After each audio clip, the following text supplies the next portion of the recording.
Cher toi, ta lettre du jour est intitulée « Travailler pour la boîte céleste ».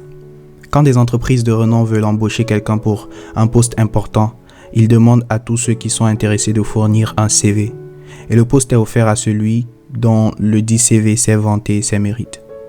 Pourtant, ce n'est pas le cas de l'entreprise la plus importante de l'univers. Cette entreprise est importante en ce que le PDG est Dieu lui-même. Quand il veut nous embaucher pour un poste, il ne le fait pas en fonction de notre CV. Sinon, il y a dans son entreprise des postes qu'aucun homme sur la terre ne peut occuper.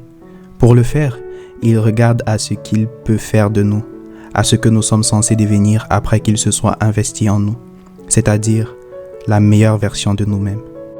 De la même manière que tu as une empreinte digitale qui est propre à toi et à personne d'autre, tu as un poste dans l'entreprise divine que personne d'autre que toi ne peut occuper.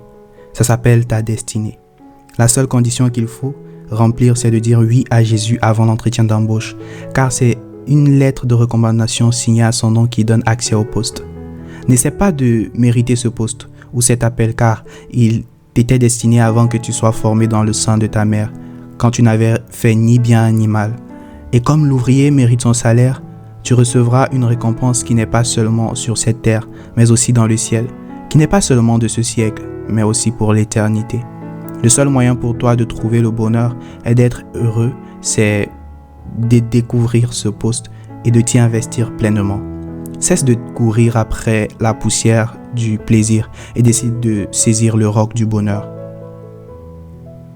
Avant de te former dans le ventre de ta mère, je te connaissais. Et avant que tu ne naisses, je t'avais consacré, je t'avais désigné prophète pour les nations. Jérémie 1, verset 5.